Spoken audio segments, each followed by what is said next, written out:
This episode of Ghoulish is brought to you by fucking your grandma. Do it for the kids. And by kids, I mean you. Because if you don't fuck your grandma, you might not exist. And that would be pretty damn spooky if you ask me. Hello and welcome to a brand new episode of Ghoulish. I am Max Booth, a host. Today's episode of the podcast I just named, I am talking to a recurring guest on the show named Joshua Chaplinsky. And that the topic of this episode, well, it says it in the episode title. Look at it. Don't know how to pronounce it? I'll tell you now. This is how you say it. Paradoxes. Did I say it right? I think I did. I mean, maybe I did, maybe I didn't. What are you, the English language police? Oh yeah? Well, it's about time we abolished you, don't you think? Anyway, yes, I am talking to Joshua about paradoxes. The best ones, the worst ones, the ones you've never thought about. Maybe we even make some up along the way. I don't know. It's been a while since I had this conversation. I don't remember. But we did it to celebrate the release of his new book, The Paradox Twins. It's out now. It's pretty good. I think you should go buy it and then read it. You will like it. And that's what you have to expect in this episode of Ghoulish. Yeah. Anything else I need to talk about? I don't know. The publishing company I run, Perpetual Motion Machine Publishing, we just launched a brand new website. It's pretty nifty, I think. I think you should go check it out. perpetualpublishing.com. We have a McLeanal theme. We introduce loyalty rewards, so you buy books, you get points, you use those points to get discounts and free books. Pretty cool. We introduced an internet film. You remember those? When you used to use the internet before Facebook and Twitter came on, you had those internet films. Well, we brought one back. And you can find it by going to perpetualpublishing.com. Come join in. Come say hi. Say hello. Say howdy. I don't know what you say, but say it. Okay? Just say it. And don't spray it. Am I right? Am I right? Alright, here is Joshua Chaplinsky talking about paradoxes.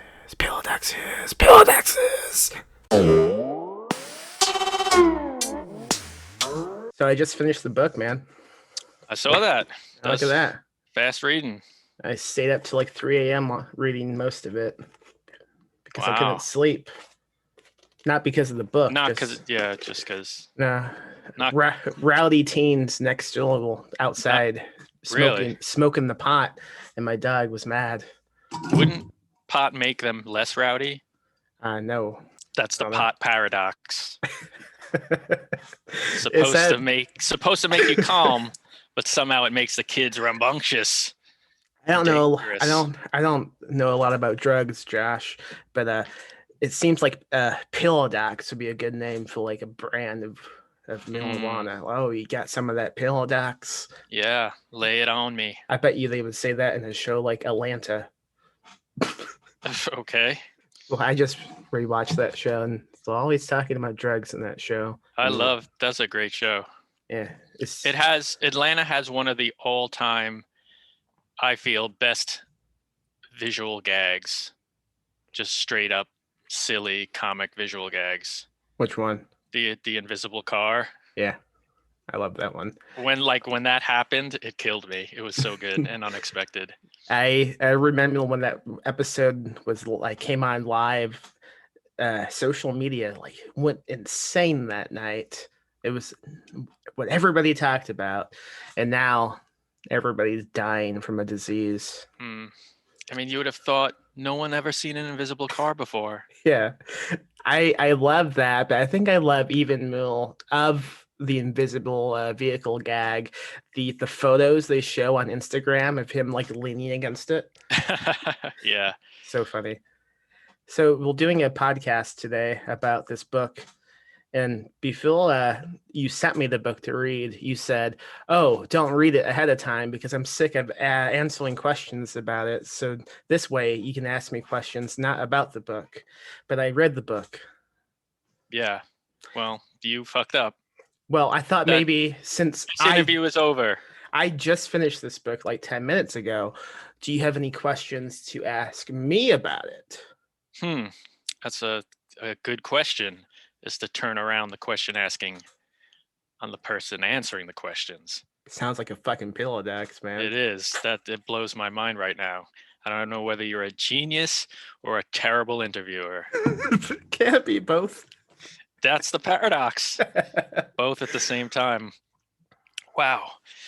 I haven't asked any people what, questions about the book. Usually they're asking me questions about the book. And when I say people, I mean my mom, my aunts, and my mother-in-law. Those are the only people who have been invested enough to ask me questions about the book. What do they ask you? A really interesting thing my mother-in-law asked via my wife, because I refuse to speak to her directly. I always have to have a go-between. Yeah. She wanted to know why she couldn't find any information online about the Langley twins and their father if they were so famous in real life. It's a good question. Which to me was a huge compliment, because my wife was like, she found the job you did so realistic, I guess, and the characters so real that she assumed because it was presented as being real, that it was based on real people, and she wanted to go and research these real people. So what does she think you wrote then? Just the footnotes? Does she think you're the footnote guy? That's a good question. I guess she assumed I wrote a fictional story, but based it on real life. Because she knows I did a lot of research, and my wife has explained to her, it had dealt with, physics, and there was all this other research involved. And I guess she just assumed everything in it was real. Because I do talk about other real people in the book, even if it's just, referencing them, from whatever, Albert Einstein to Kubrick and stuff like that. So I guess she just assumed the whole kit and caboodle was based on reality. I was surprised. I did look up the Einstein fellow you mentioned in the book, and he is real. That was odd. Yeah. Is someone not many people know about, a young guy named Einstein who, even though he was fairly young when he was famous, he looked like an old man, which in itself is a paradox. And another paradox, the Einstein paradox, is even though he was such a schleppy, disheveled looking oldster and, was happily, quote unquote, happily married, he still fucked. Yeah. That's the Einstein paradox. Old man fucked like nobody's business. I think you mentioned something in the book about him going home and telling his wife about all the people he's fucked lately. Yeah, he would regale his wife and his stepdaughter, I believe, about his many adventures in the international science community and all the fucking he did. So that was a true fact? I believe it was a mostly true fact. I believe. I think that came out not too long ago. Someone had done a new biography on Einstein, a really in-depth biography, and they found some of his letters wherein he was writing home to his wife, excitingly telling her, I'm at the Geneva Convention, blah, blah, blah. I met these hot young science fans and they sucked my dick. Yeah, whoa. Yes. They did that. I knew you'd want to hear about it. Thank you. That Also, was my only note. I think the Geneva Convention has something to do with war crimes and not science, but I could be wrong. Tell me what? Tell me all you know about the Geneva Convention. That's all Yeah. I know. Yeah. Unless, isn't that where they wrote like the rules of war? Like you're not allowed to torture prisoners you capture, and you're not allowed to use mustard gas. Does that sound right to you? I think maybe. Do you think you could get like a book table at a convention like that? A Geneva Convention? Yeah, yeah. I want, maybe if they still have it, like the 2020 Geneva Con. Oh, you think they put it on hold because of COVID? Well, yes, probably. They did. So, They did an online con. I can't wait till 2022 when the Geneva Con is back. Gen Con 2020. Let's talk about war. I mean, I don't know how many conventions you've gone to, but that's basically what everybody is talking about. Actually, I've been to quite a few conventions, comic conventions, because my wife is a comic book artist. Yeah. So I've witnessed the con lifestyle firsthand. How come she didn't do like illustrations in this book? She refuses to work with me. Oh, okay. Yeah, she says it would not be good for our marriage. It makes sense. Can you explain what a paradox is? Yes, a paradox is something that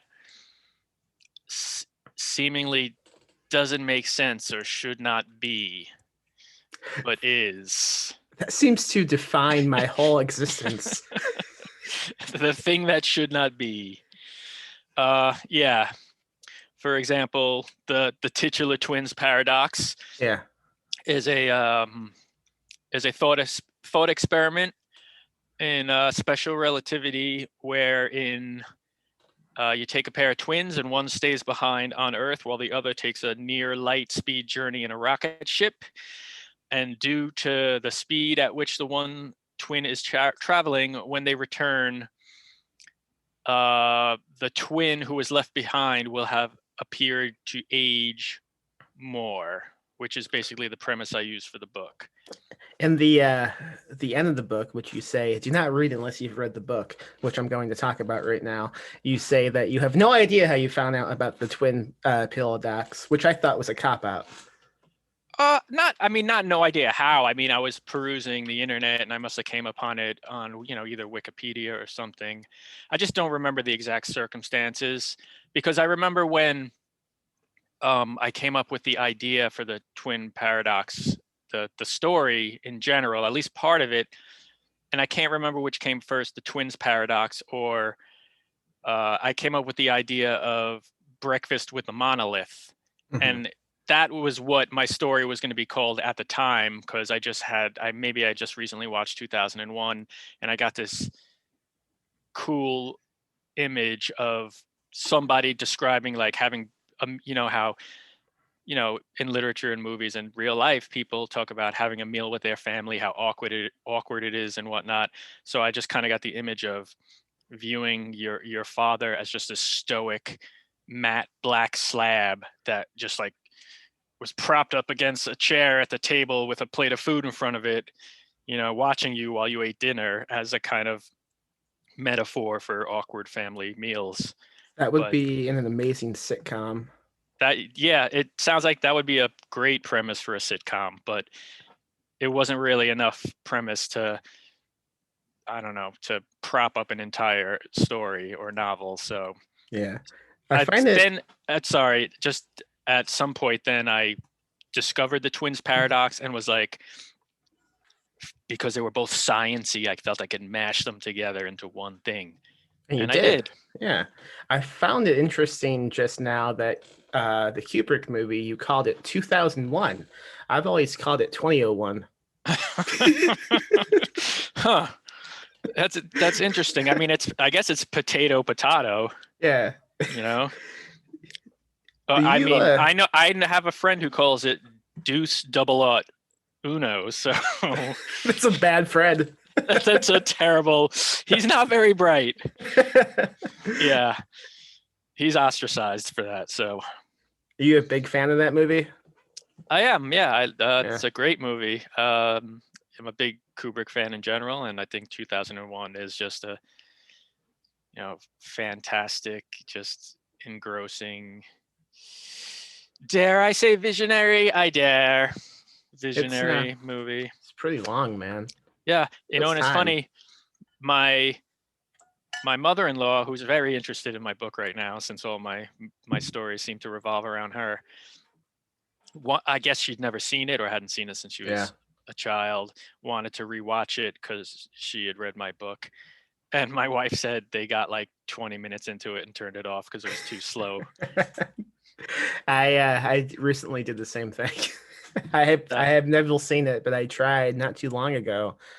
But I think I was in the wrong mindset because I just kept fidgeting, like, okay, I can't do this right now. This is too long.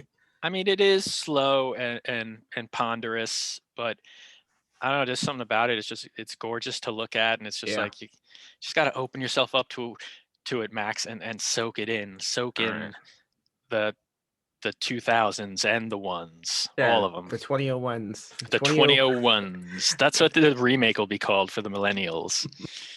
If they did remake it, would it still be 2001, or would they do like 3001?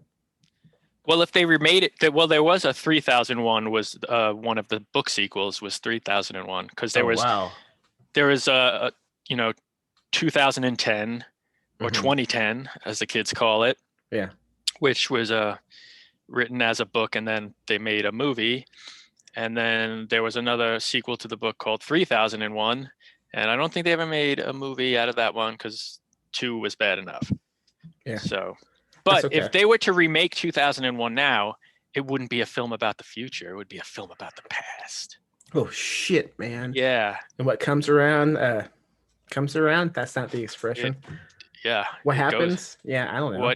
What would have happened will now has happened. Right. Yeah, that makes sense. Exactly. Have we started yet, by the way, the podcast? Because I haven't heard you refer to yourself as a host. Do you think I'm unprofessional enough to do my intro with the guest? Oh, I see. You don't. No. Okay. So you've already said a host. No, I'll do that. You will in the future. Yeah, what happens does happen again, as they say. Okay, so it will happen again in the future. Yeah. That you will refer to yourself as a host, because that's my favorite. That's my favorite part. I mean, if you want to do it, you can. Well, let me hear you just from me. Just say, call yourself a host. Oh man, I don't know if I can. I don't know. Like just usually when I do the intro, I'm channeling some crazy energy. You just hopped up. Yeah. Hello, I am Max Booth, a host. How was that? No, not good enough. Okay, I'll try again. It's got to go up. Hello, I am Max Booth. No, that was the wrong. You emphasized the wrong part. Yeah. Okay. It goes at the end. It goes a host, like almost like a creepy question. Like a spooky ghost. Yeah. Who's like a ghost just stuck his finger up your butt. Okay, I am hello and welcome to Ghoulish. I am Max Booth, a host. How was that? Yeah, that was good. That was great because it sounded like you liked it. You were pleasantly surprised. I always forget I know how to say the word host. So when I do say it, it's like, oh my God, I can do this. This is a skill I forgot I had. And that's what keeps it fresh. Yeah. One time I did an episode and someone commented like on social media saying, yeah, we get it. You're a host, man. And now I have to do it as many times as possible because my only goal in anything, writing, podcast, publishing, is to just alienate everybody. Yeah. I mean, it goes without saying, the unspoken rule is if someone complains about something that they don't like, you just do it more. Yeah, I assume, but you had the opposite thing because with this book, you had too many footnotes, and Clash complained about those, so you cut some of them out. So you went against the advice you just gave me. I mean, receiving advice and giving advice are two totally different things. Yeah, and Clash, they didn't even know what they wanted when they gave me that advice, because after I went and cut all the footnotes down, they were like, "Oh, this is great. Just add in 2 or 3 more."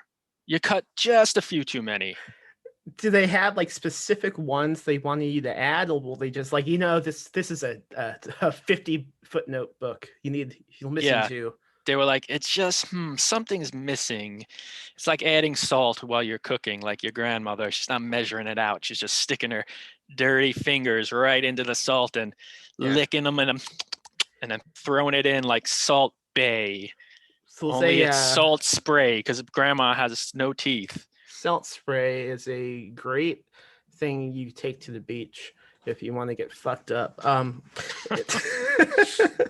There's a note, Samuel, in this book about the book that Max writes and how I guess like the editor, the publisher, was like, "Oh no, you can't name yourself in this book. It would be odd." What? Did I make this up? I don't know what you're talking about. I think there's a footnote in one of the Max sections. Oh, yes. He named his character after himself. Yes. And the publishers were like, you can't do that. And he was like, screw you. I'm a Max. So now I want to know, like, did you have any massive fights about naming yourself after the man who's hosting the web? No, I don't think they even noticed. They never mentioned it. That's one thing about Clash. They do not read the books they publish. Yeah, they really don't. Like I was, on page 73, there's the part where it just breaks into "Suck it, Christoph," and they never told me to take it out, so it's in there to this day. I'm looking at it right now. I don't see it. Oh, I could be wrong. It could be page 74. No, let me see.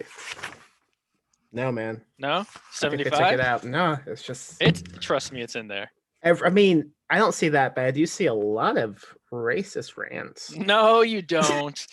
My book is the antithesis of racist. At least they like censored the N-build. Nope. Not one use of the N-word in the whole book. This is quickly becoming a failed lit reactor pitch. Better here than there. Speaking of, I do have some things I want to pitch you later. Okay, you can do them on air. Yeah, I have to think of them. Okay. Yeah. What I wanted to say though, when you were mentioning naming the character Max and one being like, don't name the character Max, is I did immediately think that, oh great, Max is gonna think I'm just naming characters after him, because I do have another story where the main character's name is Max. Yeah. And I can't remember which one it is, and if it's one that you guys published or not. It was. I don't know which one it was, but it was. Yeah. So I would get, I had this feeling where I was like, oh shit, I hope Max doesn't think I just keep naming characters after him because I'm some sort of weirdo. Yeah. Because I have another idea, which is probably a novel idea, and one of the main characters, and it would even possibly be part of the title, is Max. And I was like, I can't do this again. Why not? I can't have another novel that centers around Max because Max is going to think I'm a weirdo. What's the title? And I couldn't say right now. Is it called Max Boops? It's called Max, and then there's more. Nice. I honestly was going to ask you if you named this guy after me. I didn't, and I couldn't go and change it because he's actually named after a famous physician. And I mentioned, Planck. Maxwell Planck. I forget if Planck, and if I'm even saying his name right, if his first name was Max or I mixed and matched, because all of them are kind of named after some variation of a famous physicist. I mean, that's a nice excuse you can give in interviews, but I think we know the real truth. And all right, if you want to know the truth, that other novel idea, I'm probably not going to call it this because it's based on a movie that has this title, and I don't know if I could use the same title as the movie. Titles still have copyright. Oh, you're right. So I probably could. Yeah. Anyway, but I'm hesitant to name the movie because I don't want other writers to run out and seek it out and then steal my idea. I could bleep it. Okay, maybe, but also the reason I want to tell it to you is because then it's a title that'll make me seem even weirder and more stalkerish because the name of the movie is. I don't know what that means. It's fancy French for saying. Okay, yeah. So I'm going down a weird path with my writing career. I do notice you keep referencing me in anything you write. It is odd. Yeah, it's Yeah. weird. I I admit it. I laughed a lot at the name you gave to all the three members of this cast, if you will shipping them. Oh, I can't even yeah. begin to say it. I can't say it unless it's in front of me because Yeah. it's Maximilian. Maximilian. Yeah. Is it A difficult? portmanteau of Max, Millie, and Allen. I It's would, almost like saying Maximilian, but yeah. Well, so that's what I thought you read it, Phil. So then I read it again and realized what it said, and I laughed really loudly. I went to the website you have listed in this book, and I was disappointed not to find any erotica. no, none. Yeah, none. I mean, I thought there was some. Did you like consider adding like a bunch of crazy bonus content to the website? I thought it would be, I did think about it a little that it would be Yeah. cool to add more stuff to the website, but then I thought about, actually sitting down and writing more. Mm-hmm. And then I was like, nah, because I finished the book. I think back in like I would say maybe a decade ago, websites used to be way more creative, like with promo stuff. But I think it's gotten more difficult now because all the websites, like the layouts, they don't allow you the freedom to do like random links at the top of a page, hidden or anything like that. You know what I mean? Like it's all really structured. And I think that's because now, like all these website hosts, they have to also be compatible with mobile devices. So it's difficult to get like crazy with the formatting of them because I think if you were like using a fucking GeoCities website, you would be able to get nuts with it. Yeah, you could just put little, epilepsy-inducing little icons all over the place and stuff. I think that has more to do with just they're trying to make it so accessible that anyone could build a website. So, they basically just give you this template and you just got to stick to it, Yeah, I disagree. It's not like back in the day where, doing a website back then, it was just ugly.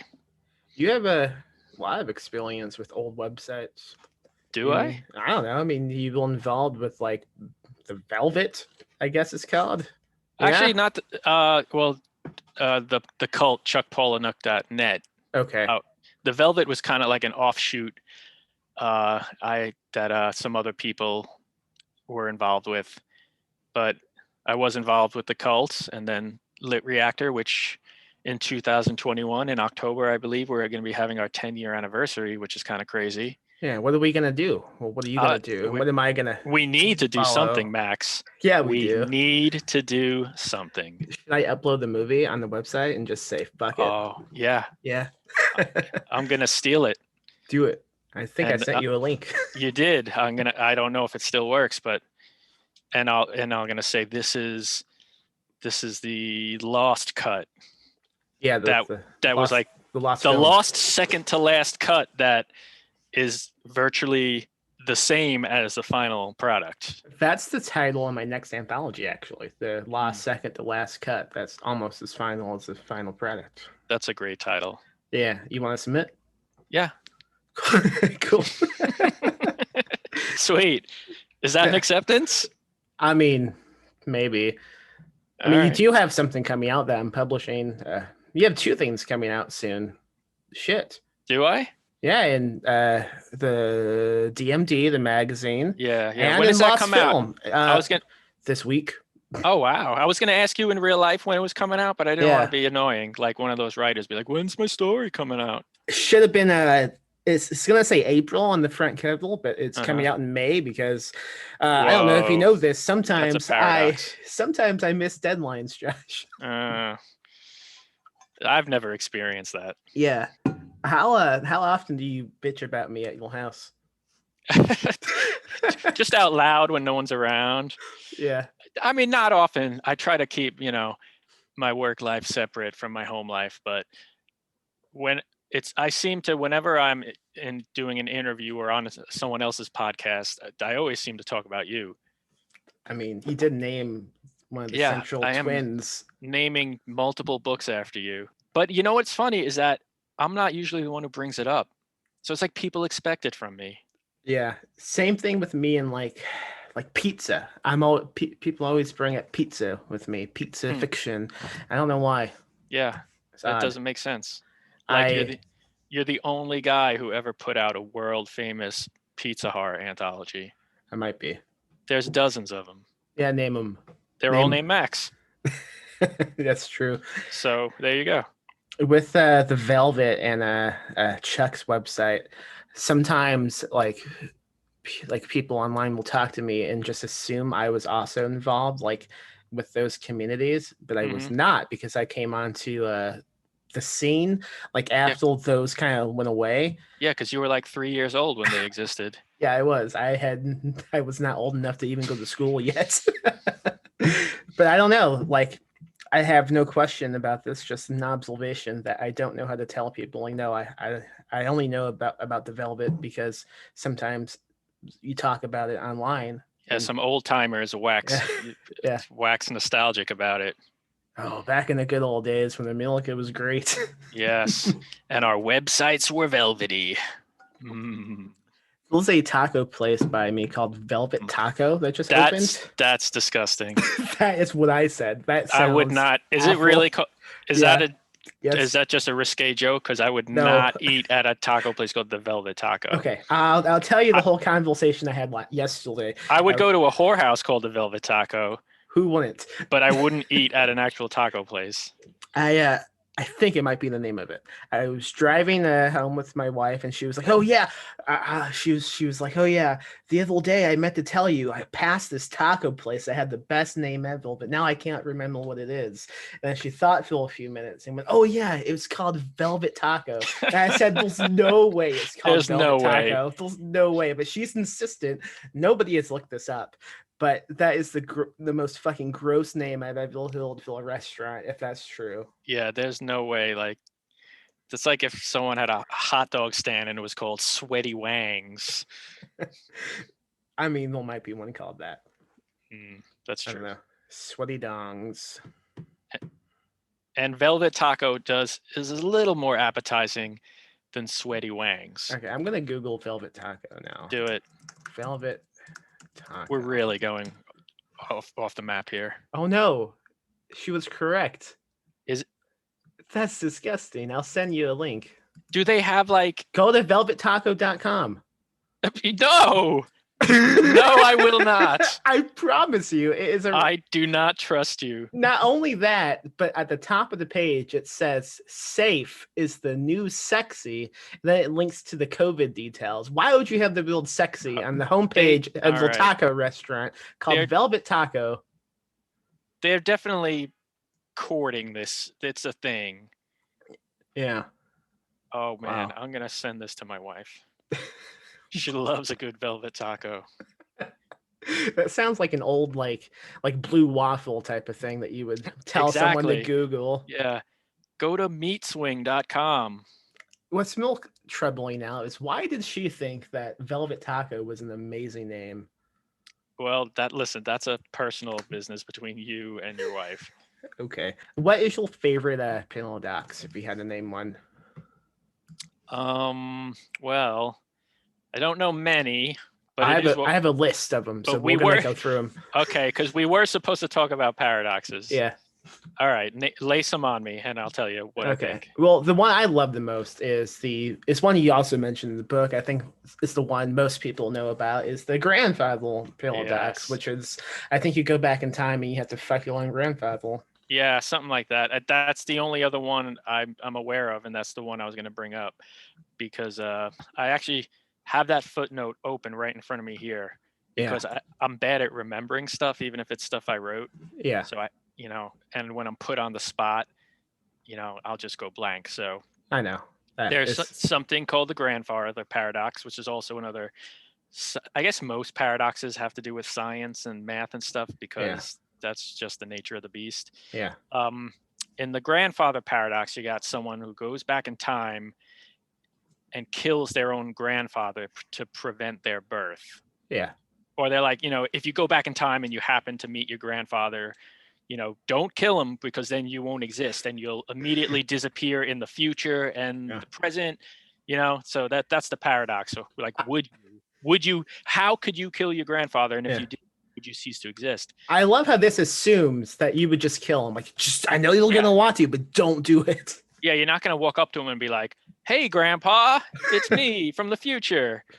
You're just gonna instead stab him in the throat. And that was also seen in a really good episode of Futurama. I don't know if you're all familiar with animated television.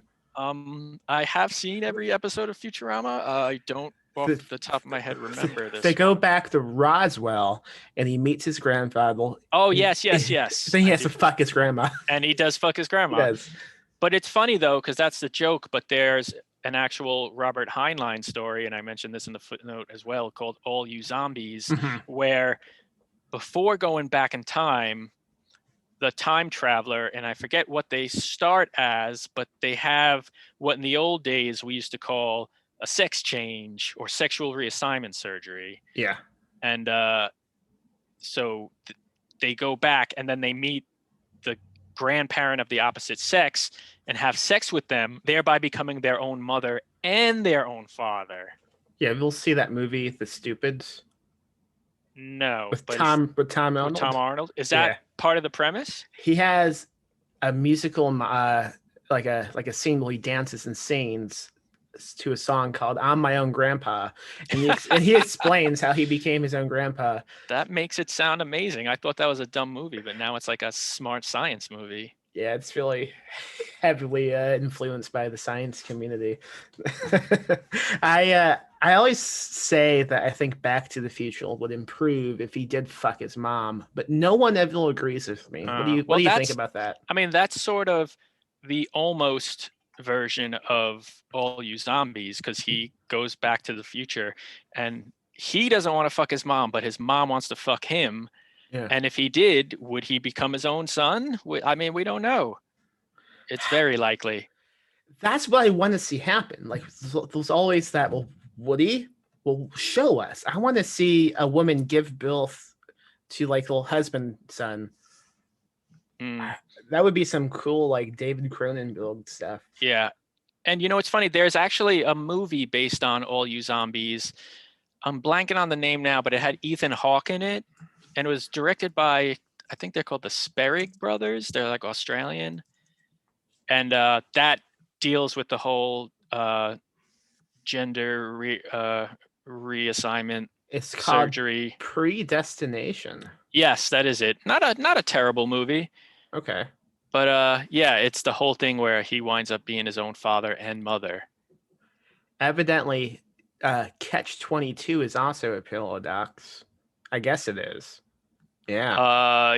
Sure. Yes, yeah. Yeah, the whole if you're crazy, then you can't be crazy, but if you're not crazy, then you're crazy thing. Yeah. Yeah. Or it's kind of like the whole, there's the paradox of like people who want to break into screenwriting. They're like, well, you can't get people to read your script if you don't have an agent, but you can't get an agent unless people have read your script or something like that. Yeah. I mean, not just screenwriting, but like, I mean, I know you really college educated person and you have lots of money, but myself, First of all, Max. Look, I can see the background you have. I don't know how you have filtered to go to space, but that's pretty cool. I did not go to college. I have no education experience beyond high school. But like applying for almost any job that isn't minimum wage, you get the don't apply unless you have experience. Mm-hmm. Well, how the fuck do you get experience if you don't apply? Exactly. It's the same thing. And for your information, Max, I actually dropped out of college. Nice. So college is a waste of time, I think, right? Yeah. And guess what? That's why I have no debt and all my friends my age do. Exactly. So they could suck it. Yeah. I mean, it seems so easy not to have college debt. Just don't go to college. Exactly. Anything you would want to learn about, you can just Google. I mean, the information is online. Yeah. I mean, what do you mean? The past? I wasn't alive then.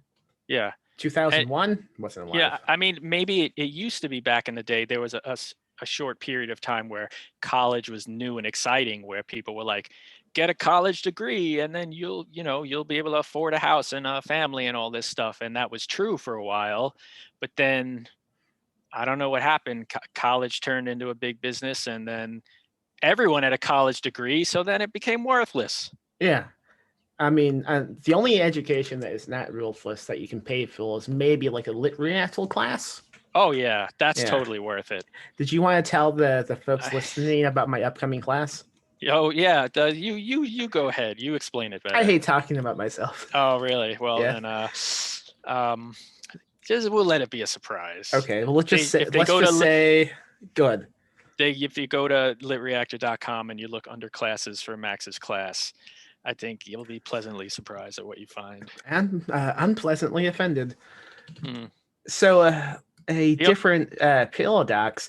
This one makes no sense to me, so maybe you might know. It's called the Raven paradox. And the small detail about it is absorbing a green apple increases the likelihood of all ravens being black.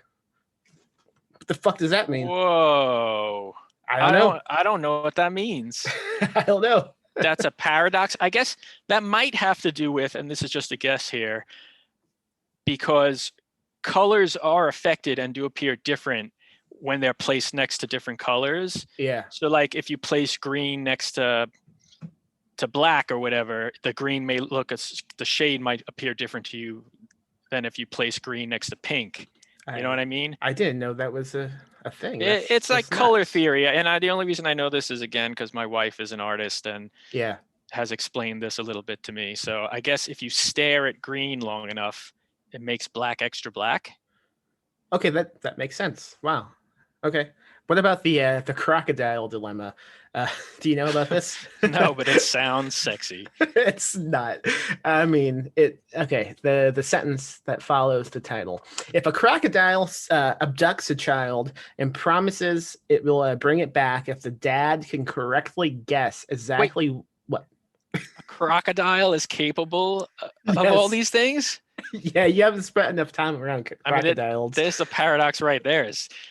Crocodiles can't negotiate. This one can. So it says to dad, okay, if you can correctly guess exactly what I'm going to do, me, a crocodile, how should the crocodile respond in the case that the dad says the child will not be given back? Huh? Yeah. So the crocodile says, I will bring this kid back to you only if you can correctly guess what I am going to do.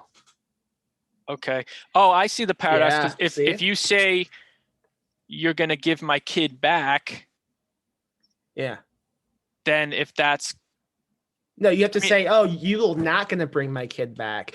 And that way, if the crocodile doesn't bring the kid back, the dad is right. Oh. You see the crocodile dilemma? It's kind of like that he always lies, I always tell the truth kind of thing from Labyrinth. I don't know what that is, but yes. I mean, I feel like it could work. I don't know why they threw a crocodile in there. It could work with it could work with another human, and it makes more sense that would be the scenario. Or you could just say the ostrich conflatable. Now this seems to only be a crocodile issue. Oh. Yeah. So if any other animal that had the power of reasoning and communicating with a human abducted your child, this would not work. There'd be no paradox involved, and they'd probably just chomp your child down. Yeah, only a crocodile has the ability to negotiate. Not an ostrich. No, I mean, do those even exist? Have you ever seen one of those? I haven't. I believe they're extinct. I hope so. They're like a baby Tyrannosaurus. There's a lot of paradoxes about like lying. Like if you say this sentence is not true, then it has to be, right? Oh yeah. And there's like the Pinocchio paradox. What would happen if he says my nose is going to grow right now? Oh yeah, because that's the truth, so it shouldn't technically grow, but then it's a lie because it can't grow. I don't know. I think he would just explode.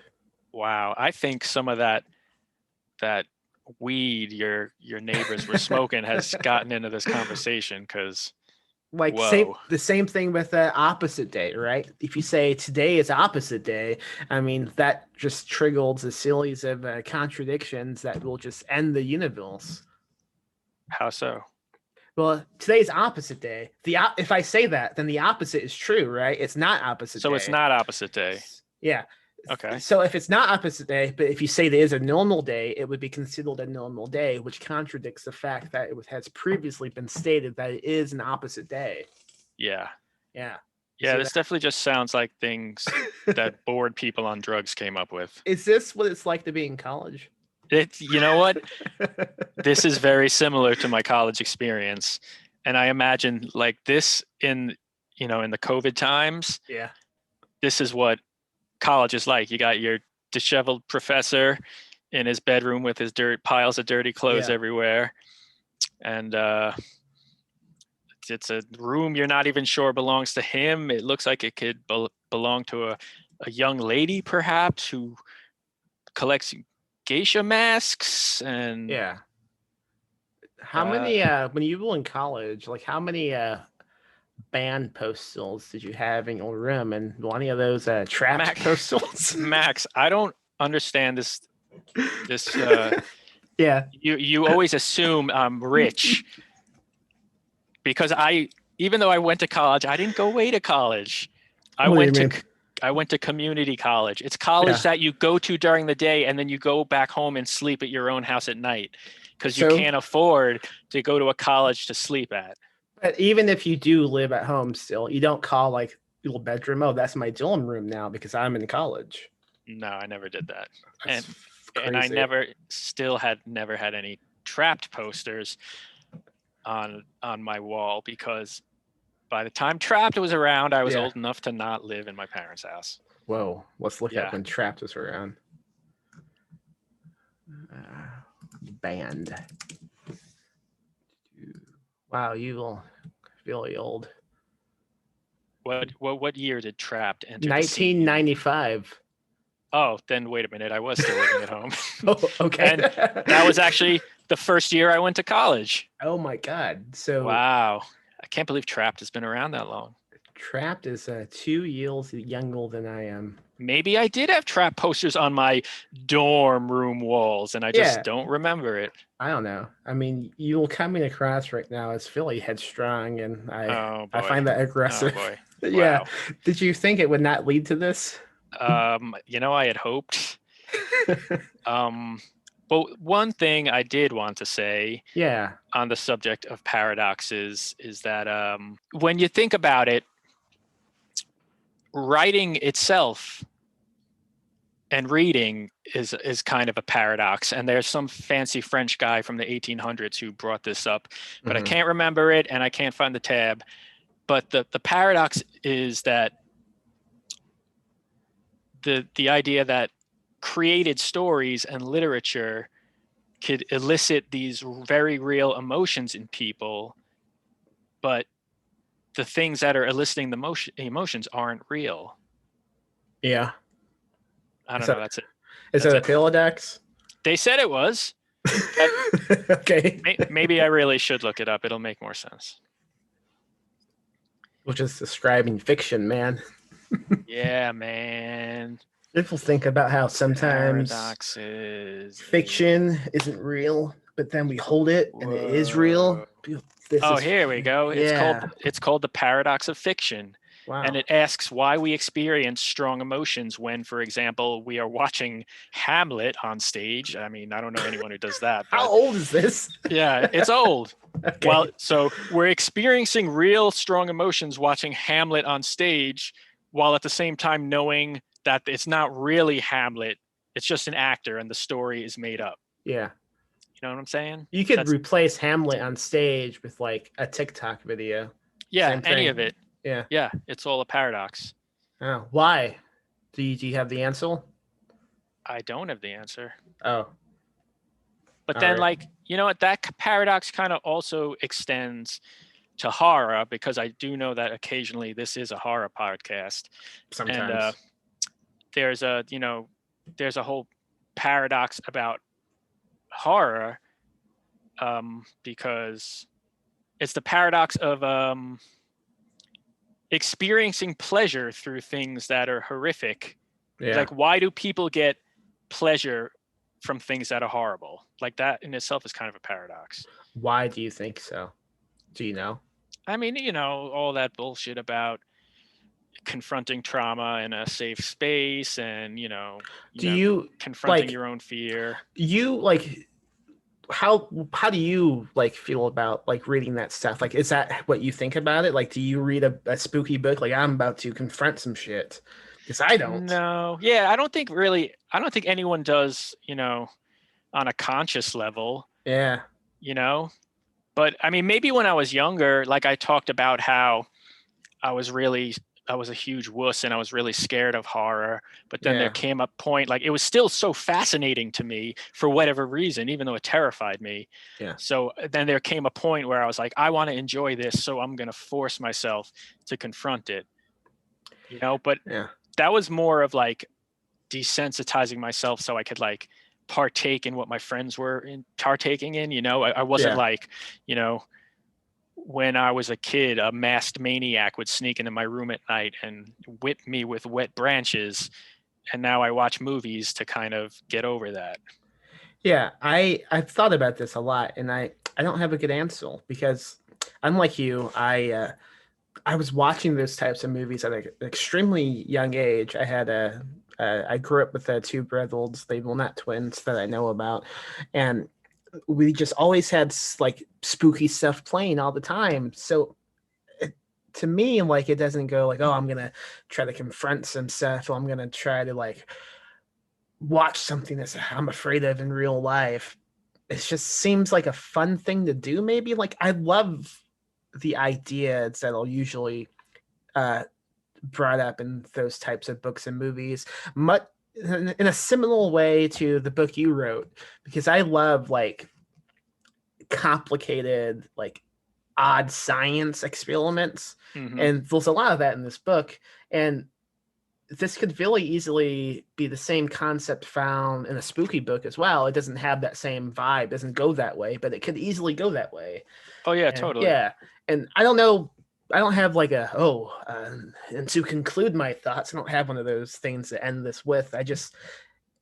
It's odd and interesting to think about like what leads everybody like to these genres and why we like them. I guess we all have different tastes and things. Yeah. I don't You know. know what I mean? But I kind of agree with what you're saying there. And what I was going to say is that for me, I think as a whole, it is about ideas. Mm-hmm. And I like crazy ideas, insane things I'd never heard of or thought of before. And just like, things that could never happen in real life, because like you see real life every day. And it's like, chances are you see stuff in real life, at least before 2021, as we like to call it. Yeah. Before that year with those numbers in it, you would see something in real life and be like, oh yeah, this is a thing from real life. I'm aware of this. It doesn't surprise me, you know? Yeah. So to get surprised, you would go to like science fiction. Like when I was really young, it started with science fiction and fantasy and then horror. You go to these things because they introduce you to just, new and exciting ideas. And I think a lot of times with horror, because it contains so many things that are horrible, people feel like they need to give some sort of excuse for liking it or scientific reason why. No, this doesn't make me sick in the head. It's actually beneficial that I like this thing. It doesn't make Yeah. me a weirdo. When, you know, why should you have a reason for liking horror other than they're cool stories about crazy stuff? And Yeah. Imagine. it's exciting. Like, yes, it can be exciting to see some guy get chopped up with a machete, but guess what? I'm not going to do that in real life. If I saw that in real life, I would be like, oh fuck, that is fucking awful. Like Yeah. the Yeah. reaction would be different. Yeah, imagine trying to explain to somebody why you like a book like, say, I don't know if you read it, Scan Lines or Negative Space. Both of those books deal Yeah. heavily with fucked up suicide stuff, but it's also really fun, I think.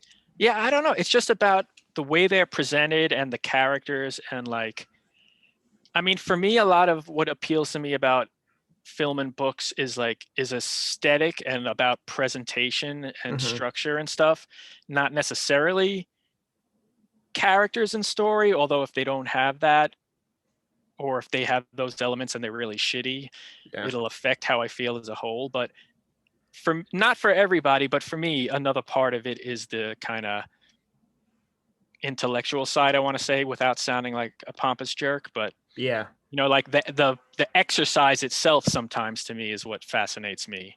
I mean, if anyone's read anything you've written, I mean, it's pretty obvious that you will obsess with like the layout of a book and how things are structured. I mean, yeah, the Pildax twins is nothing but like excerpts and screenplays and shit like that, which is really fun. Like, was that like one of the biggest priorities when we're like adapting this from the old screenplay you wrote? Was like, okay, how can I make this something new and exciting with my new interests in fiction? Because a lot of your short fiction is written in experimental ways.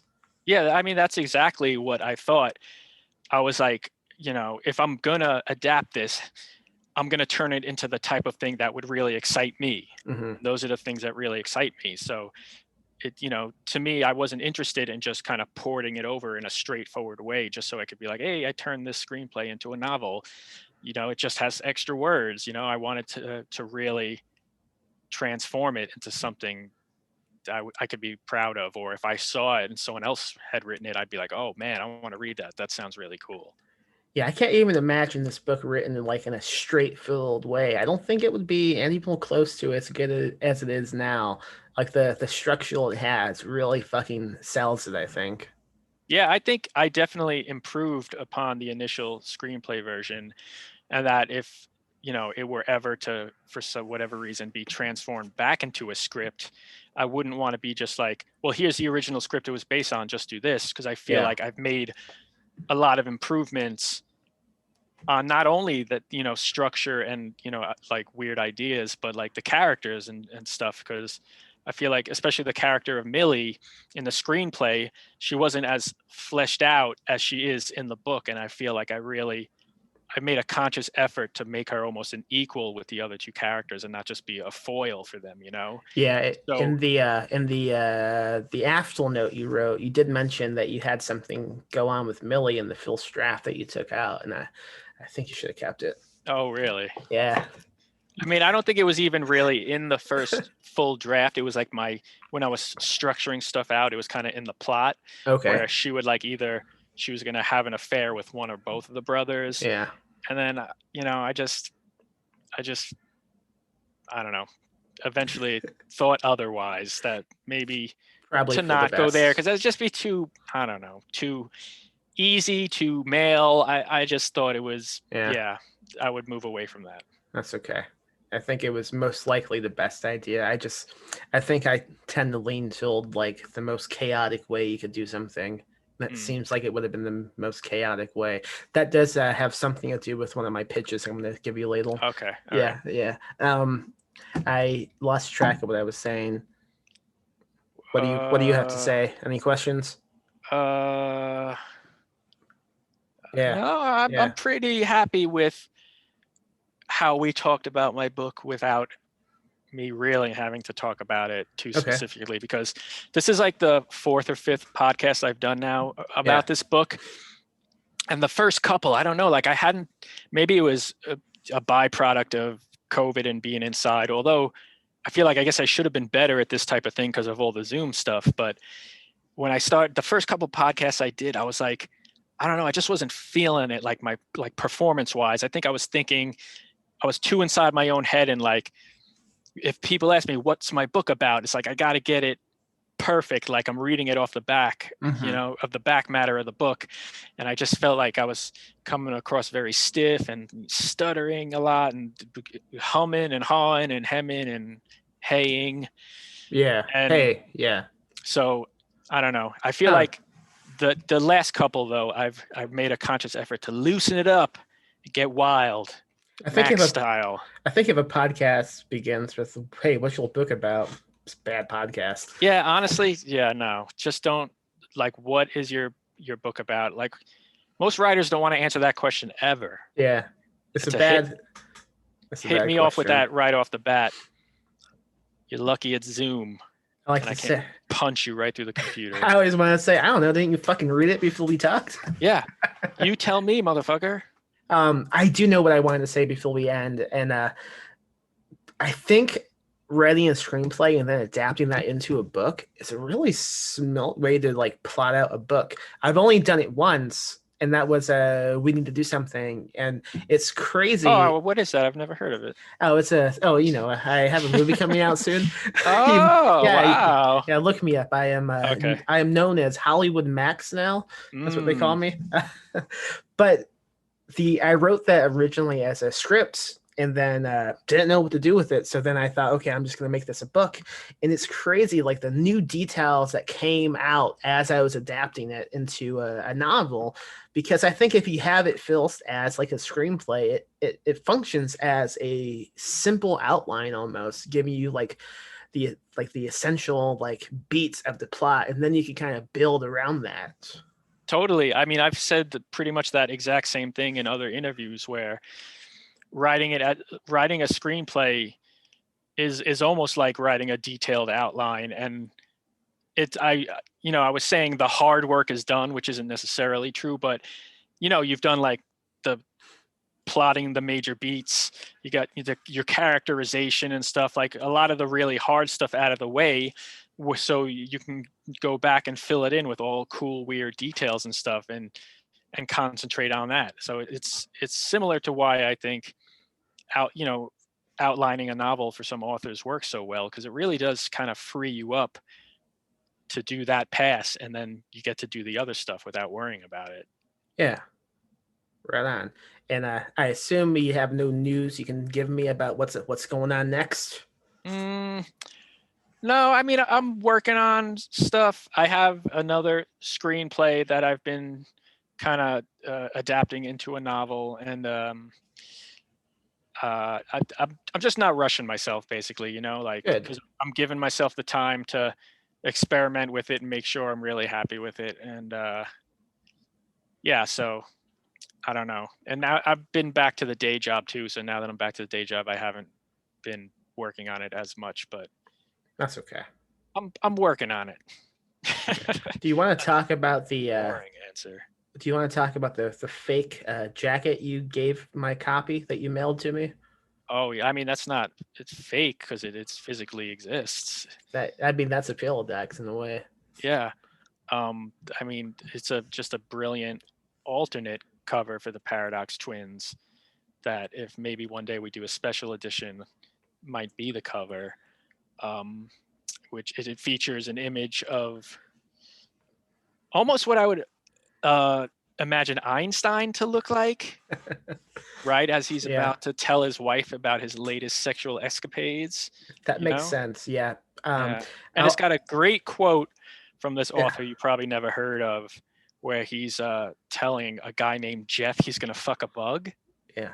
So I don't know. It's something I really feel just it exemplifies my work and what I'm Ooh, trying to achieve in my art. I don't know what made your brain connect with that photo and think I should put this on my book, but it's so nuts how like good it looks. Yeah, I mean, aesthetically, it's very pleasing. Like, you don't even have to understand the circumstances or have some sort of artistic interpretation. It's just, Yeah, to the eye, it's beautiful. yeah. And it's funny you brought up Einstein's sexual escapades because the photo is me and it's I have on a costume I have in my house, and I bought that costume specifically. Now I should say it's not like a costume For like sex, a sexual costume. that's an added bonus, but I made the costume, meaning I bought the supplies separately, and I thought these would all go good together. And I bought them because I used to host this comedy show in Austin called Something Indecent, but then COVID happened, and I was going to introduce a new killer tool called a Cum Man, and Oh boy. here we go. And he was basically going to be like the Santa Claus of cum. Oh no. And he was gonna sing and speak with a squeaky Mickey Mouse voice, and all of his songs were gonna be magical and like also perverted in a way, and that was gonna be my costume. but I haven't been able to use it. So I'm Oh. glad you were able to put Cum I'm Man. suddenly, if I had known, suddenly the beauty has been drained from that image for me. Was it a pun? Drained? Oh, you ruined it, Max. How can You people ruined find it. you online? You can find me at cumman.com. Actually, cumman.com is where you could find me. That just Also- leads to velvettaco.com. Oh, gross. You could find me at joshuachaplinsky.com. You could find the mysterious unravelingtheparadox.com. I'm on Twitter and Instagram at jccockrobin. And of course, you could find me in spirit, hovering around and influencing litreactor.com. And I think that's all those things. Approaching its 10-year anniversary. Yeah, Do you have any plans? I mean, we need to do something. Jesus Christ. But yeah, we still haven't figured it out. All right, cool. End of episode. Just wow. Just really? Just like that? Yeah. Feels so abrupt. What do you want me to say? All right, listen, I'll just leave and let you go to sleep. Jeez. Goodbye. The money's on the counter. I end podcasts like people end telephone calls and movies. I just go, okay. Yeah, they don't say goodbye. They don't. It's better that way. Yeah.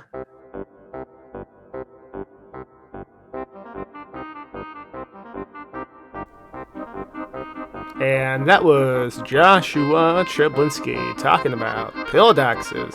Go buy his new book, The Paradox Twins, and go on over to perpetualpublishing.com. Buy a book. Say hi on the new film. Leave a review of the podcast on iTunes. Do anything. Do nothing. Do it all. Do none of it. I don't know. This is the end of this episode. Until next time, goodbye.